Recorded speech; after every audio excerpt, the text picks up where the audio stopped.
Former Trump campaign manager Corey Lewandowski. Corey, nice to see you. I appreciate your time on this day. The simple question right out of the gates was, why were you fired?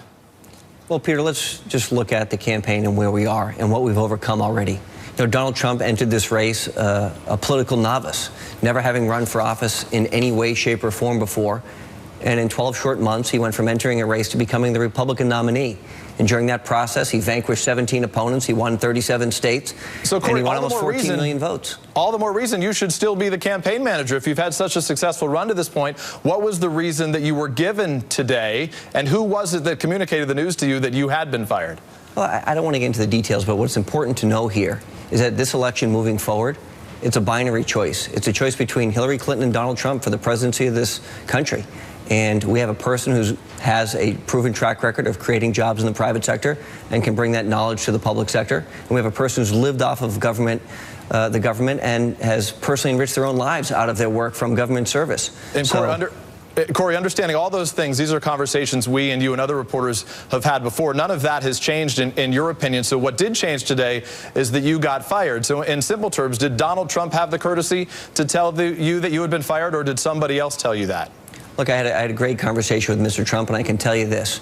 It's been a privilege for me to serve the last 19 months on this campaign, a campaign that no one gave us any credit on being successful in, and I have a small part of that.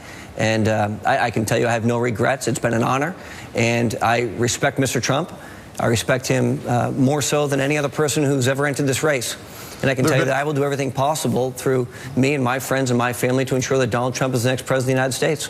There have been a lot of questions raised about your temperament through the course of this campaign. There was a now former advisor to the campaign, Michael Caputo, who just frankly minutes after it was announced today that you had been fired, tweeted a photo of the wicked witch, I guess. It was her shoes, right? And it said, "Ding dong, the witch is dead," a reference to you. We're told Caputo has now resigned, the campaign confirming that. What does it say about your temperament that people within the campaign, and a lot of us have reached out to us privately today, thought that, frankly, you were the bad guy inside the headquarters?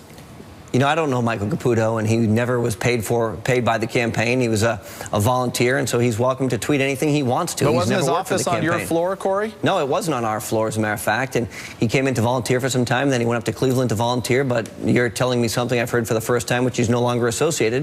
And he's an overzealous volunteer, and that's perfectly fine. But let me tell you what I do expect, Peter. I expect that every person who worked for the Trump campaign worked as hard as Donald Trump did, which means 17 and 18-hour days on a regular basis. And I never asked anybody to do anything that Donald Trump wasn't willing to do himself.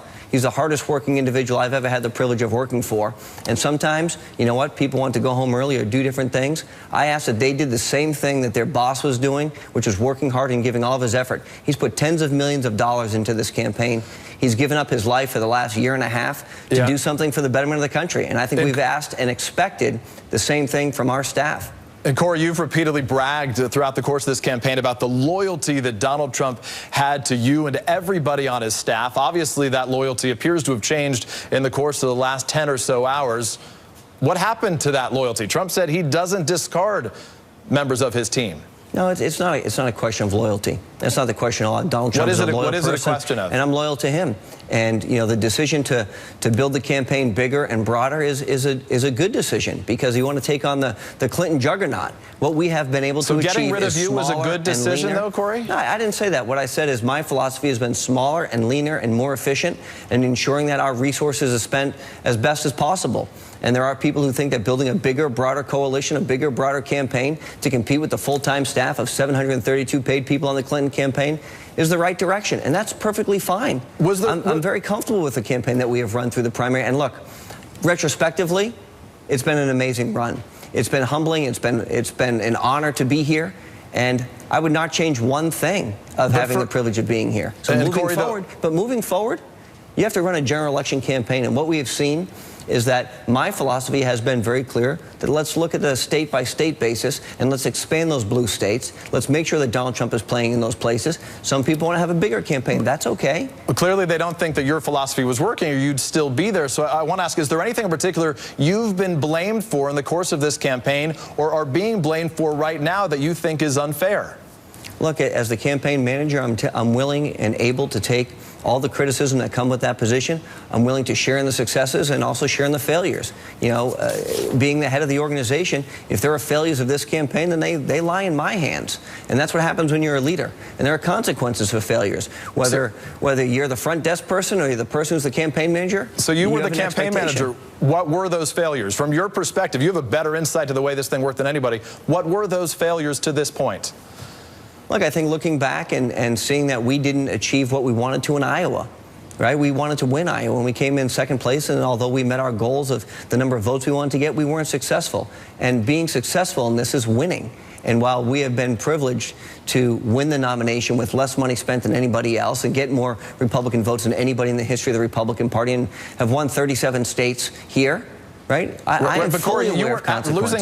Losing Iowa obviously wasn't the problem. You stuck around after Iowa. You were there for the good days. You guys won, what, 14 million plus votes. You won 38 states. You got fired right now after controversial comments in recent weeks that some viewed as racially tinged, racist comments, opponents said. So what in particular is the reason that you're being fired right now? The loss in Iowa can't be the reason why. Look, Peter, I don't really want to get into the specifics of it, but what I think is fair to say is that I've had the privilege of being part of something which is much bigger than any one individual, and the opportunity to move this campaign forward is something that's very important.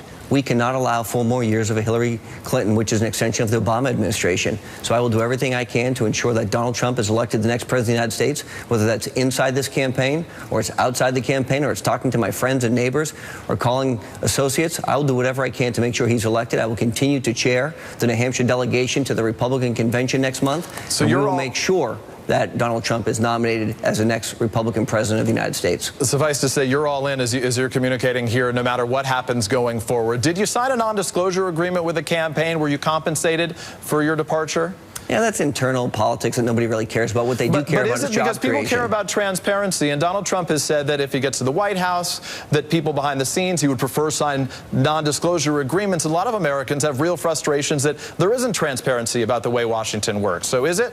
Well, Washington is fundamentally broken. What you have is a system where lobbyists give money to politicians in return for favors, and what we've seen in this campaign is Donald Trump has self-funded his campaign. He's put $50 million in. Be transparent. Did you sign a non-disclosure agreement? Look, I can tell you that my situation with Mr. Trump is unique to my situation with Mr. Trump, and I can't tell you about what other people do, but I can tell you this.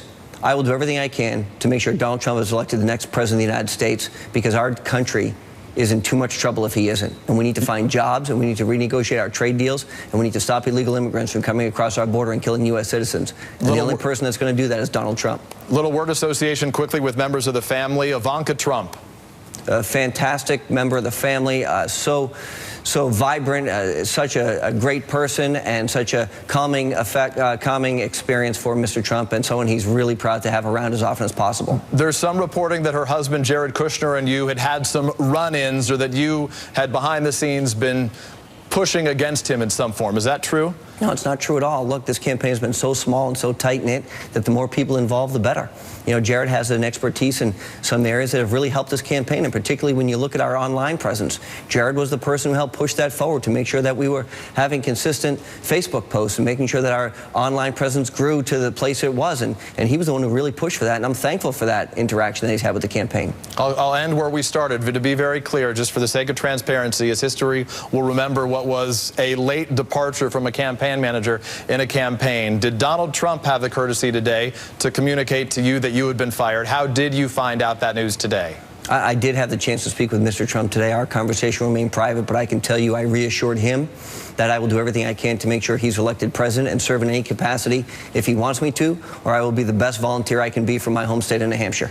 Corey Lewandowski, we very much appreciate your time on what's been a long day for you, I know. Thanks so much, and I'm sure we'll be in touch along the way. Thank you.